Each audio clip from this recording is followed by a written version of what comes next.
నిత్య ప్రేమతో నన్ను ప్రేమించెను, నిత్య ప్రేమతో నన్ను ప్రేమించెను. మహాకృపయు కనికరము కలిగిన మా కన్న తండ్రి, ఘనమైన ఉన్నతమైన నీ నామమునకు స్తుతులు స్తోత్రములు చెల్లిస్తున్నాం. శాశ్వత ప్రేమను టీవీ కార్యక్రమం ద్వారా ఉన్నతమైన నీ మాటలను ధ్యానించడానికి ప్రయత్నం చేస్తుండగా సహాయాన్ని అనుగ్రహించండి. నిదాసుడనైనా నన్ను మరుగుపరచండి. నీ పిల్లలతోనైనా మీరు మాట్లాడండి. వినుచున్న నీ పిల్లలకు నాయన వివేచనను అనుగ్రహిస్తూ సత్యమునునైనా నీ పిల్లల హృదయాలలో ప్రతిష్ఠించమని మిమ్మల్ని కోరుకుంటున్నాం.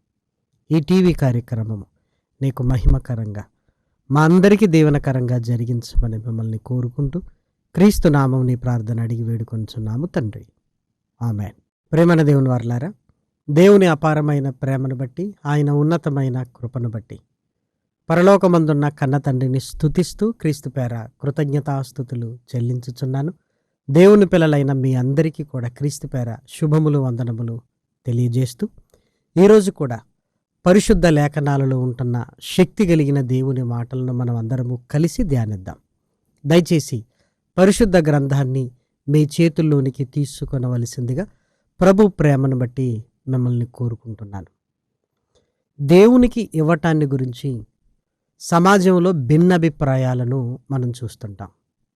దేవునికి ఏమి ఇవ్వాలి, అర్పణగా మనం ఏం చెల్లిస్తే దేవుడు సంతోషంగా స్వీకరిస్తాడు అనే ఈ భిన్నాభిప్రాయాల మధ్య ఏదో ఒకదానికి మనం స్థిరపడిపోకుండా పరిశుద్ధ గ్రంథంలోనికి వెళ్ళి దేవుడు ఏది చేస్తున్నా ఏది చెయ్యమన్నా ఆయన ఏ ఉద్దేశంతో చేయమంటున్నాడో లేఖన ఆంతర్యాలలోనికి వెళ్ళగలిగితే దేవుని మనసును మనం గ్రహించగలం.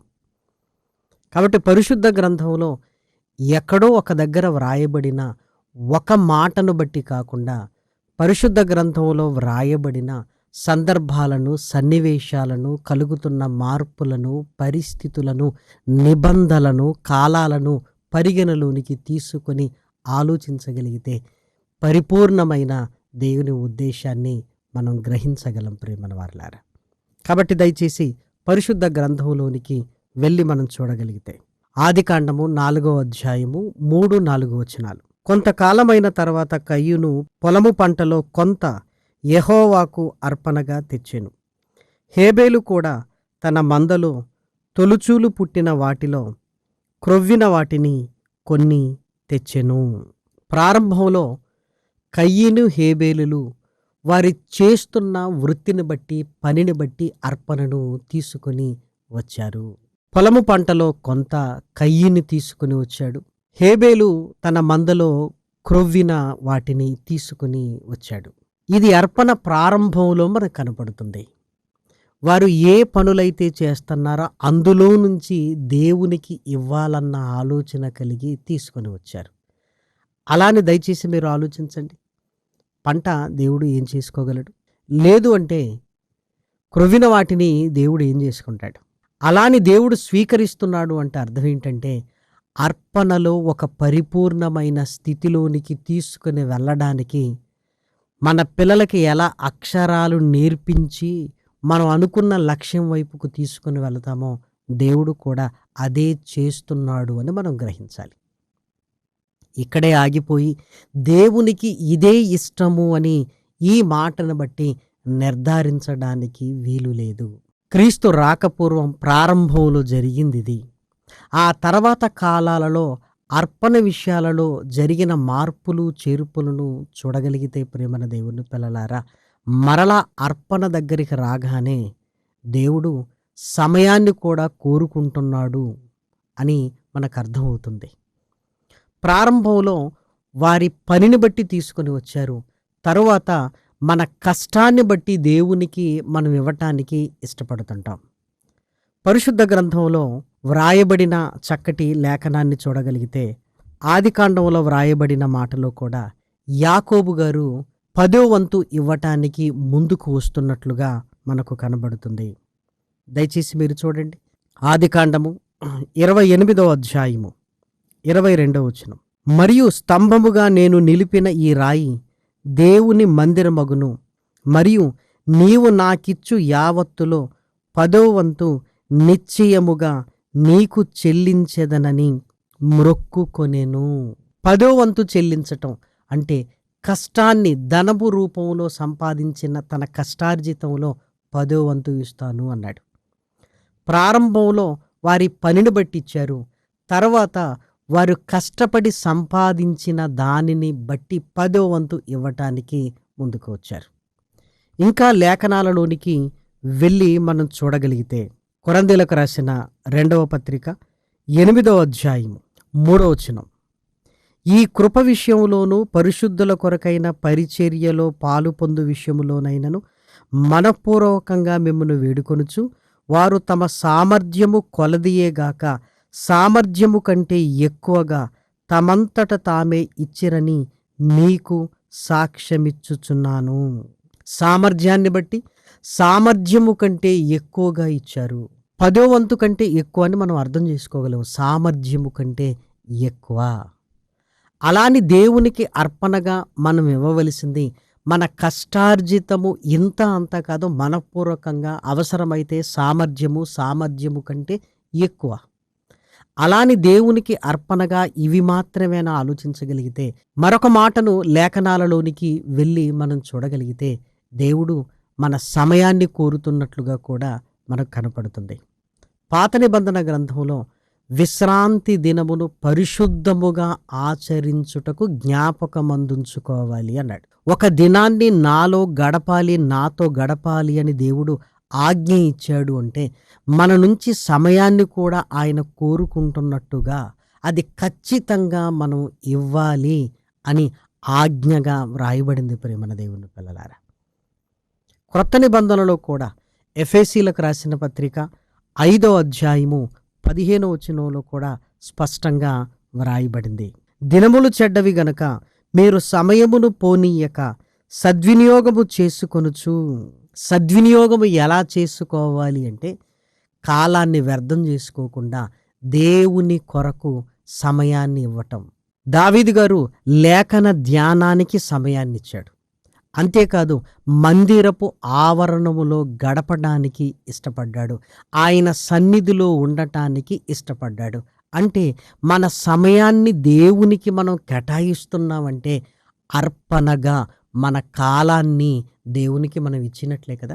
ప్రారంభంలో వారి వృత్తిని బట్టి, ఆ తర్వాత కష్టార్జితమును బట్టి, ఆ తర్వాత అర్పణ అనగా మన సమయాన్ని కూడా దేవునికి మనం అనుగ్రహించాలి, దేవునికి మనం ఇవ్వాలి. ప్రియమైన దేవుని పిల్లలారా, ఇంకా కాస్త మనం ముందుకు వెళ్ళగలిగితే రోమీలకు రాసిన పత్రిక 12వ అధ్యాయములో 1వ వచనాన్ని చూడండి. కాబట్టి సహోదరులారా, పరిశుద్ధమును దేవునికి అనుకూలమునైన సజీవ యాగముగా మీ శరీరములను ఆయనకు సమర్పించుకొనుడని దేవుని వాత్సల్యమును బట్టి మిమ్మును బతిమాలు కొనుచున్నాను. ఇట్టి సేవ మీకు యుక్తమైనది. ఇట్టి సేవ మీకు యుక్తమైనది. సజీవ యాగముగా మన శరీరాన్ని ఇవ్వాలి. ఇప్పుడు దయచేసి అర్పణలో నీవు నేను ఎక్కడ ఆగిపోయామో చూడండి. ఇవన్నీ దేవునికి అర్పణగా మనం ఇవ్వవలసిన వారు, కానీ ఏదో ఒకటి అని అక్కడ ఆగిపోయామంతే. ధనాన్ని ఇస్తూ సమయాన్ని ఇవ్వలేకపోతున్నావా? కేవలం సమయాన్ని ఇస్తూ నీ శరీరాన్ని దేవుని కొరకు నువ్వు ఇవ్వగలుగుతున్నావా? నీ శరీరాన్ని ఇవ్వటం అంటే యేసుక్రీస్తు తన శరీరాన్ని ఇచ్చాడు. ఎలా? సజీవ యాగముగా సిలువకు ఆయన అప్పగించబడ్డాడు. సిలువలో ఆయన మరణించాడు. ప్రియమైన వారలారా, దేవుడు ఈ శరీరాన్ని ఇచ్చినప్పుడు ఈ కనులతో దేవుని వాక్యాన్ని చదవడానికి, ఈ శరీరముతో ఆయన పనిని చెయ్యడానికి, ఈ చేతులతో ఆయన పని చేయడానికి నీ శరీరాన్ని వాడుతున్నావా? దేవుని మందిరంలో పనులు నీ శరీరముతో నువ్వు చేయగలుగుతున్నావా? నీ శరీరముతో మందిరములో పనులు చెయ్యగలుగుతున్నావంటే నీ శరీరాన్ని నువ్వు దేవునికి ఇస్తున్నావు. అర్పణ. సజీవ యాగముగా మీ శరీరములను ఆయనకు సమర్పించుకొనండి, ఈ సేవ మీకు యుక్తమైనది అన్నాడు ప్రేమన దేవుని పిల్లలారా. ఒకప్పుడు దేవుని పని అనగానే చాలామంది ముందుకొచ్చేవారు. ఇప్పుడు దేవుని పనులను కూడా డబ్బులిచ్చి ఏదో పని వారితో చేయించుకోవలసిన పరిస్థితి చాలా ప్రాంతాలలో కనపడుతుంది. కరపత్రాలు పంచాలి అంటే ఒకప్పుడు ఇదిగో మా శరీరాన్ని దేవుని కొరకు వాడతామని ముందుకొచ్చేవారు. ఇప్పుడు కొంతమందికి డబ్బులు ఇచ్చి మనమే పంచిపిస్తున్నాం. ఆదిత్యము దేవాలయములో అనగానే ఈరోజు క్యాటరింగ్కు పిలిచి మనం చేస్తున్నామంటే మన శరీరాలతో మనం సిద్ధపరచట్లేదంటే మన శరీరాన్ని దేవునికి మనం ఇవ్వటం లేదేమో. దయచేసి ఆలోచించండి. లేదంటే నా శరీరాన్నిచ్చి నేను సమయాన్ని దేవుని సన్నిధిలో గడపలేకపోతున్నానేమో. దేవుడు ఇవన్నీ ఎందుకు కోరుకుంటున్నాడు అని ఆలోచించగలిగితే ఇవన్నీ కోరుకోవటంలో ఆయనకు ఒక ముఖ్యమైన స్పష్టమైన ఉద్దేశం ఉంది. దాన్ని గ్రహించగలిగితే ప్రేమన దేవుని పిల్లలారా, ఇవన్నీ దేవునికి మనం అర్పణగా ఇవ్వవలసిందే. నీ కష్టాన్ని ఇవ్వాలి, నీ సమయాన్ని ఇవ్వాలి, అంతేకాదు నీ శరీరాన్ని కూడా ఆయనకు అప్పగించాలి ప్రేమన వారిలారా. ఎందుకు దేవుడు ఇవన్నీ మన నుంచి కోరుకుంటున్నాడు? అసలు ఆయనకి ఏం కావాలి అని జాగ్రత్తగా మనం ఆలోచించగలిగితే రోమీలకు రాసిన పత్రిక 15వ అధ్యాయము 15వ వచనం, అయినను అన్యజనులు అను అర్పణ పరిశుద్ధాత్మ వలన పరిశుద్ధపరచబడి ప్రీతికరమగునట్లు నేను సువార్త విషయమై యాజక ధర్మము జరిగించుచు దేవుని చేత నాకు అనుగ్రహింపబడిన కృపను బట్టి అన్యజనుల నిమిత్తము యేసుక్రీస్తు పరిచారకుడనైతిని. అన్యజనులు అనే అర్పణ, అన్యజనులు అను అర్పణ అని వ్రాయబడింది.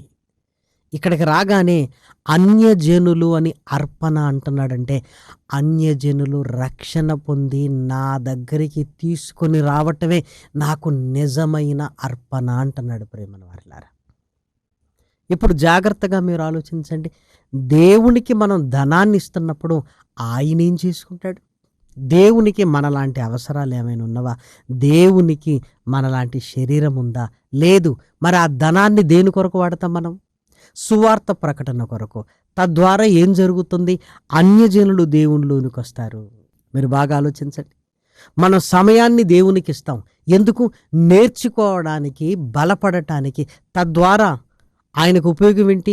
నువ్వు నేర్చుకున్న దాని ప్రకారంగా నువ్వు మాట్లాడుతున్నప్పుడు, నువ్వు బ్రతుకుతున్నప్పుడు అన్యజనులు నిన్ను చూసి దేవుణ్ణి తెలుసుకుంటారు, వారు మారు మనసు పొందుతారు. అది కావాలి ఆయనకి. మన శరీరముతో ఆయన పని చేస్తున్నాం. ఆయన పని చేస్తున్నామంటే ఆయన ఏమీ చేసుకోలేని వాడని మనం చేస్తున్నామా మందిరంలో? కాదు ప్రేమన వారలారా. మన శరీరాన్ని దేవుని పని కొరకు వాడటం వల్ల సువార్త కార్యక్రమాలు విరివిగా జరుగుతాయి. తద్వారా వాక్యము ప్రకటించబడుతుంది. వాక్యము ప్రకటించడాన్ని బట్టి ఏం జరుగుతుంది? అన్యజనులు దేవుని వైపు తిరుగుతారు. అంటే ఇవన్నీ మనం చేస్తున్నది ఎందుకో చెప్పండి? అన్యజనులు అనే అర్పణ. యేసుక్రీస్తు పరలోకానికి వెళుతూ మీరు సర్వలోకానికి వెళ్ళి సర్వ సృష్టికి సువార్తను ప్రకటించండి అన్నాడు. అంటే ఆయన కోరుకునే నిజమైన అర్పణ. ఇవన్నీ మనం ఎందుకు చేస్తున్నామంటే పాపి మారడానికి ప్రేమన దేవుని పిల్లలారా. అంటే పాపి మారాలంటే ఊరికి ఎందుకు మారుతాడు? దాని కొరకు మన సమయాన్ని దేవునికి అర్పణగా ఇవ్వాలి. దాని కొరకు మన శరీరాన్ని దేవుని కొరకు అర్పణగా ఇవ్వాలి. దాని కొరకు మన కష్టార్జితాన్ని దేవునికి అర్పణగా మనం ఇవ్వాలి ప్రేమన దేవుని పిల్లలారా. అలాని ఇవన్నీ ఎందుకు అర్పణగా మనం ఇస్తున్నామంటే దేవుని బలమైన ఉద్దేశం నెరవేర్చడానికి ప్రేమన వారలారా. అదేంటి? అన్యజనులు అనే అర్పణ. మనం కూడా మన పిల్లలకి కావలసినవన్నీ ఇస్తుంటాం వానికి అవసరమని. కానీ మన ఉద్దేశం ఏంటో తెలుసా? వాడు ప్రయోజకుడు అవ్వాలి.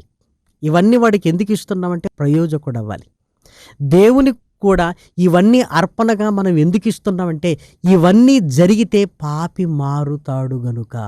దేవుడు స్పష్టంగా చెప్పాడు, 99 నీతిమంతుల విషయమై కలుగు సంతోషము కంటే ఒక పాపి విషయంలో మారు మనసు పొందితే దూతల ఎదుట ఎక్కువ సంతోషము నాకు కలుగుతుంది అని.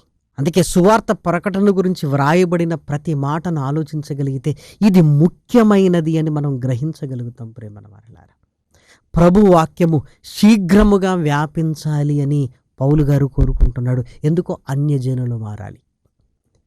ఇంకా లేఖనాలలోనికి వెళ్ళి చూడగలిగితే పేతురు రాసిన మొదటి పత్రిక 2వ అధ్యాయము 9వ వచనాన్ని చూడండి. అయితే మీరు చీకటిలో నుండి ఆశ్చర్యకరమైన తన వెలుగులోనికి మిమ్మును పిలిచిన వాని గుణాతిశయములను ప్రచురము చేయు నిమిత్తము ఏర్పరచబడిన వంశమును, రాజులైన యాజక సమూహమును, పరిశుద్ధ జనమును, దేవుని సొత్తైన ప్రజలునై ఉన్నారు. ఇక్కడ కూడా స్పష్టంగా రాయబడింది, మనం దేవునిలోనికి వచ్చింది మనము మాత్రమే దేవునిలో ఉండటానికి కాదు, అనేకులకు ఆయన గుణాతిశయములను ప్రచురము చేసి రక్షణలోనికి తీసుకుని రావలసిన బాధ్యత మనందరిపై ఉంది.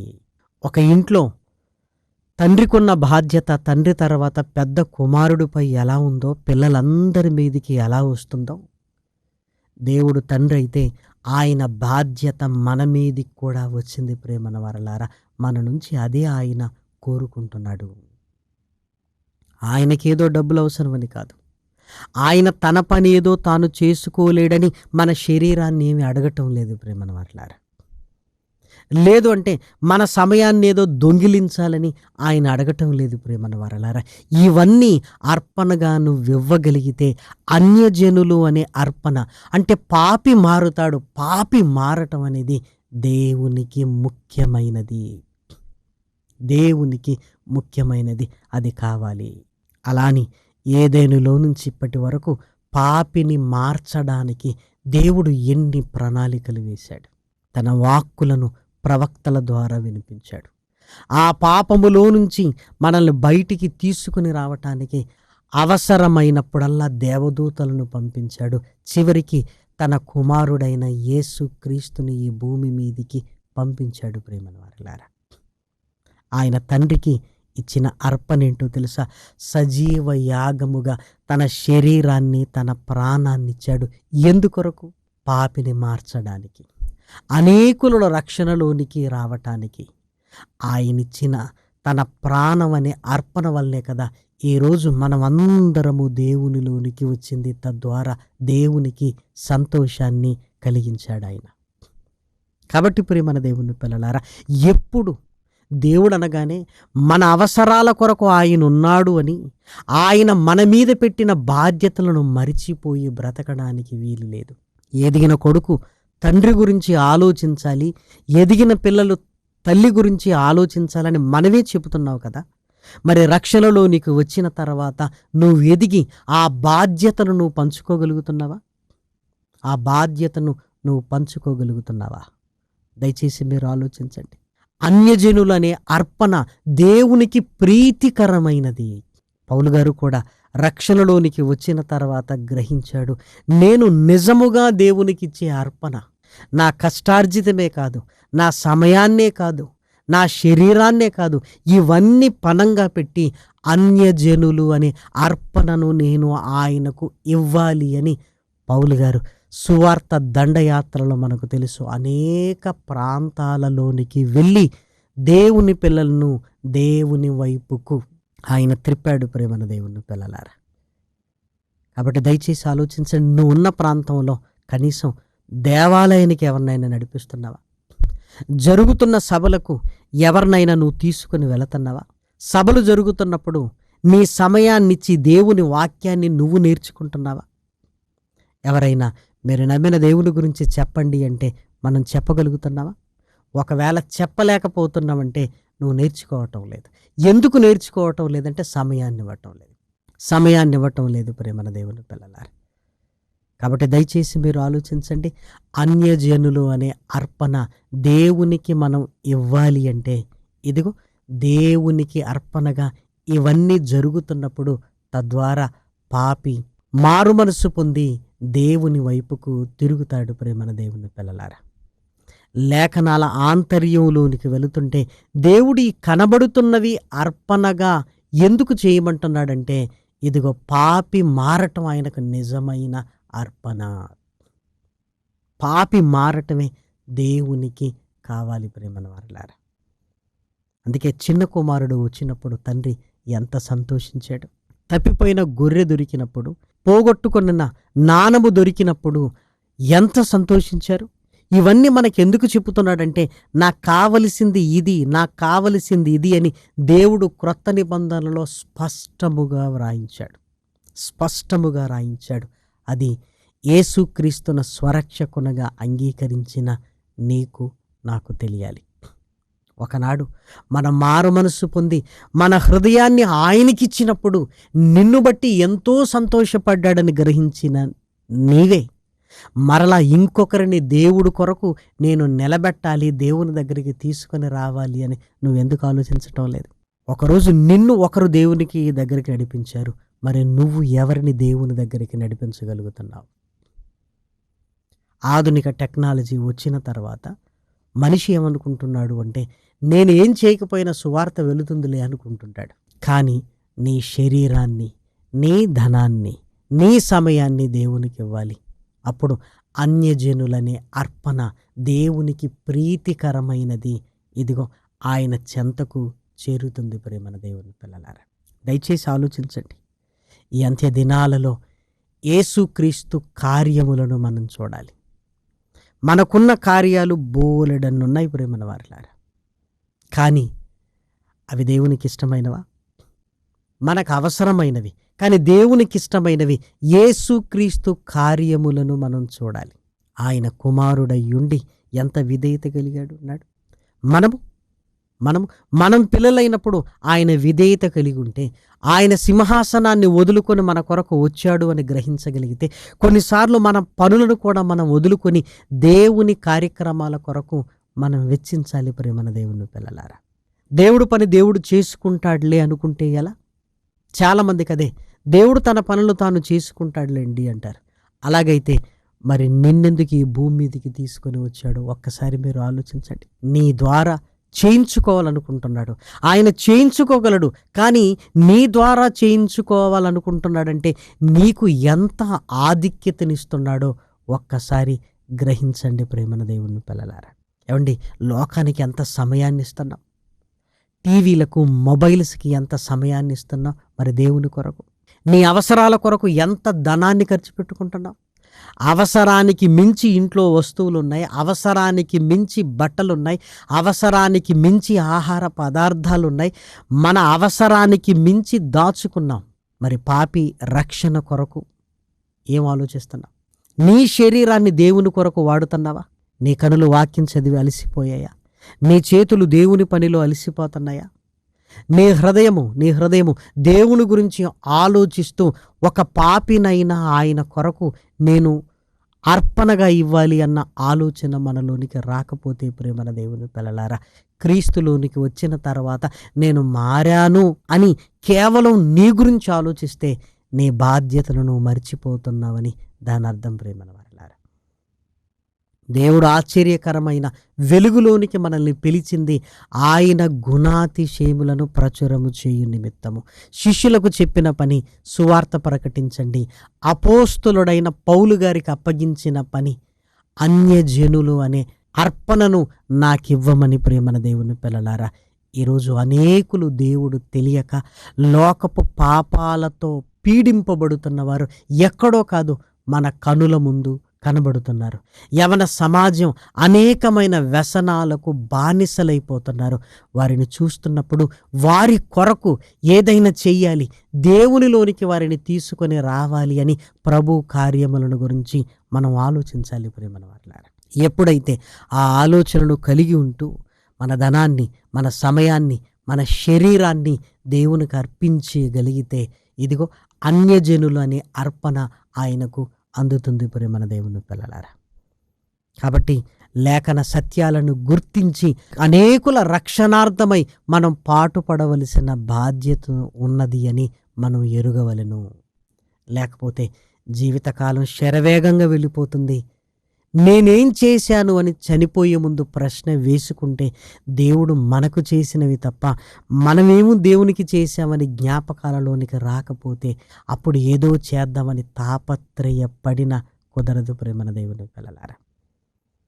కాబట్టి నీ తాహత్తును బట్టి, నీ వయస్సును బట్టి ఇదిగో నీ ధనాన్నివ్వు, అలాగే నీ సమయాన్నివ్వు, అలాగే నీ శరీరాన్నివ్వు. ఇవన్నీ ఎందుకంటే అన్యజనులనే అర్పణ దేవునికి ఇవ్వడానికి సుమ. కాబట్టి దేవునికి ప్రీతికరమైన అర్పణ ఒక పాపి మారి ఆయన కొరకు బ్రతకటం ప్రియమైన దేవుని పిల్లలారా. ఆ అర్పణ ఆయనకు మనం తీసుకొని రావలసిన బాధ్యత ఉంది అని ఎరిగి దేవుని కార్యక్రమాలలో మనం విరివిగా వాడబడుతూ అన్ని విధాలుగా దేవుని కొరకు మనం అనేకుల మార్పు కొరకు పాటుపడాలి అని దేవుని ప్రేమను బట్టి మిమ్మల్ని అందరినీ కోరుకుంటూ ఈ మాటలు నేను ముగిస్తున్నాను. ప్రార్థన చేసుకుందాం. మహాకృపయు కనికరము కలిగిన మా కన్న తండ్రి, ఘనమైన ఉన్నతమైన నీ నామమునకు స్తుతులు స్తోత్రములు చెల్లిస్తున్నా. విలువైన నీ మాటలు నాయన నీ పిల్లలు విన్నారు, విని విడిచిపెట్టకుండా నాయన నీ పిల్లల హృదయాలలో ఈ వాక్కులు ఫలింపు చేయమని మిమ్మల్ని ప్రాధేయపడుతున్నా. తండ్రి, ఈ కార్యక్రమాలు అనేకులకు సువార్తను అందించడానికి, బలపరచడానికి ఈ కార్యక్రమాల కొరకు సహకరిస్తున్న నాయన నీ పిల్లల అర్పణను ప్రీతికరమైనదిగా ఎంచినైనా అనేకులు మారునట్లుగా ఈ కార్యక్రమాలను నాయన నీ పిల్లల హృదయాలలోనికి తీసుకుని వెళ్ళండి. ప్రార్థనా సహాయాన్ని కోరిన నీ పిల్లల గురించి నాయన మొరపెడుతున్నా. కృపతో నాయన బలపరచండి తండ్రి. ఇదిగో నాయన కుటుంబాలలో నెమ్మదిని, శాంతిని, సమాధానాన్ని అనుగ్రహించండి తండ్రి. అనారోగ్యంతో బాధపడుతున్న వారికి నెమ్మదినివ్వండి. ప్రమాదాలలో గాయపడిన వారికి స్వస్థతనివ్వండి తండ్రి. దుష్టుడు నాయన నెమ్మది లేని స్థితిలోనికి తీసుకుని వెళుతున్నాడేమో, వాడి శోధనలో నుంచి నాయన తండ్రి తప్పించుకునే ఉపాయాన్ని నాయన నీ పిల్లలకు అనుగ్రహించండి. నీ పిల్లలందరూ నాయన నీకు ప్రీతికరమైన అన్యజనులు అనే అర్పణను నాయన నీ పాదాల చెంతకు తీసుకొని రాగలిగే కార్యోన్ముఖులుగా నాయన వాడుకొని మనం మిమ్మల్ని కోరుకుంటూ క్రీస్తు నామం నీ ప్రార్థన అడిగి వేడుకొనుచున్నాము తండ్రి. ఆమేన్. పరమ తండ్రి అయిన దేవుని ప్రేమయు, కుమారుడైన యేసు క్రీస్తు కృపయు, పరిశుద్ధాత్మ యొక్క అన్యోన్యమైన సహవాసము ఇప్పుడును ఎల్లప్పుడును సదాకాలం మనందరికీ తోడై ఉండునుగాక. ఆమేన్. స్వార్థం లేనిది ప్రేమ, అన్నీ పోషును ప్రేమ. గంగం లేనిది ప్రేమ, అపకారమునే మరచును ప్రేమ. ఉప్పొంగని గుణమే ప్రేమ, కోపం నిలుపదు ప్రేమ. అన్నీ తాడును ప్రేమ, మత్సరమే పడనిది ప్రేమ. దయనే చూపును ప్రేమ, గరిగే చేతును ప్రేమ. సహనం చూపును ప్రేమ, నిరీక్షణతో నిల్చు